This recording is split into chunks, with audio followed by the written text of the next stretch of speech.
Paul Thompson says, hey, Bradley, would it be better to point a topically relevant expired domain at tier one rebuilds or at tier one branded properties? Is there a priority between these two? I don't like to do, I don't like to do redirects that often. I will do them. I just don't like to do them often. And it depends on where I'm going to point them. If that's what you're talking about, just doing a straight redirect.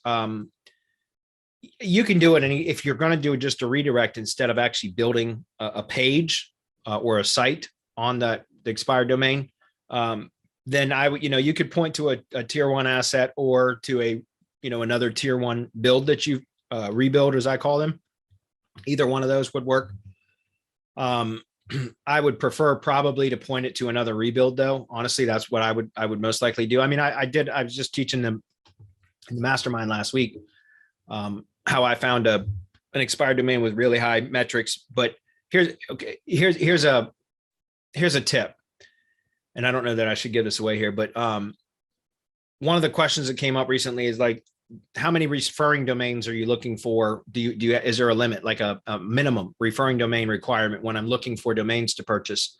And my default setting is it has to have a minimum of 5 referring domains. And that is because, you can oftentimes find domains that have clean histories and have really good trust flow metrics in the appropriate, topical trust flow category that you need, but it might have just one external backlink that it's getting all of its metrics from.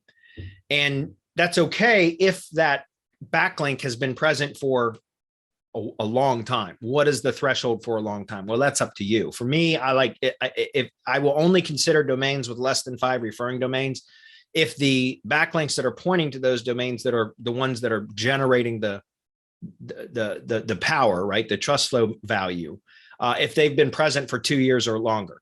However, I will make an exception if I find a really clean, highly, high trust flow value in the appropriate category domain that has a, less than 5 referring domains. And, the links that are providing the power that are pointing to that expired domain are less than 2 years old. I will still consider purchasing it, but only to be used as a redirect, not to go through the trouble of building another site or page for it, because it's likely that if that backlink or backlinks that are producing the power are less than, a year old or whatever, that they're going to be discovered. It's going to be discovered that whatever they were linking to originally is no longer live and you've purchased it and you're using it for something else. And if they discovered that it's now linking to something that they didn't intend to link to originally when they built that page or that site, or they linked to that domain, then it could likely be removed. That link's going to be removed. And if that link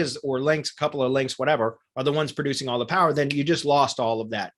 And it's worthless. So why go through the trouble at that point of building a page, developing the content, taking up a hosting slot, all of that, when there's the danger of it being removed? If that link has been present, or links that are producing the power have been present for 2 years or longer and has remained untouched, then it's likely it's not going to be discovered.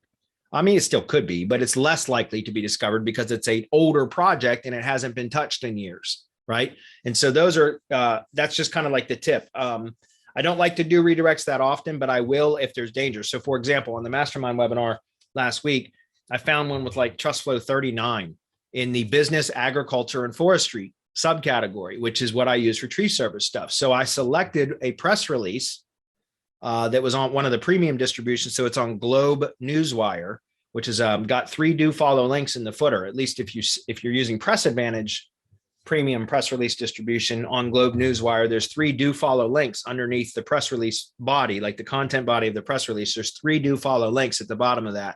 One goes to the original press release where it was originally published, which is on the Press Advantage domain. The other link goes to the Press Advantage organization page for that organization. And the third link goes to the money site or whatever site you have in your organization page. So those are 3 do follow links. So I pointed a redirect with a 39 trust flow in the right business, agriculture, and forestry topical trust flow category at that press release.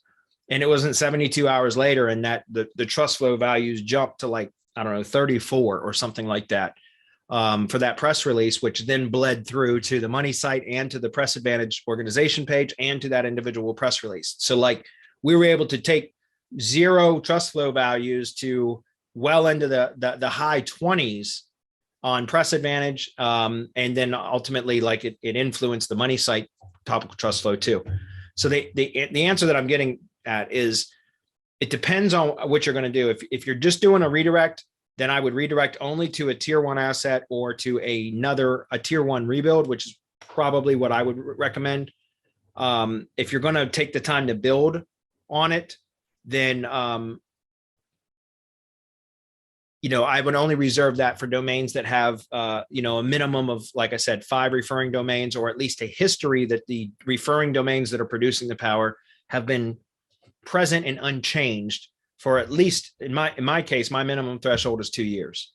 Does that make sense? Because otherwise you waste a ton of effort and time building a page that could very likely lose its trust flow value like overnight if somebody discovers that the domain that, the link is no longer pointing to what they intended to. So anyways, these are all great questions, all link building questions. I love it.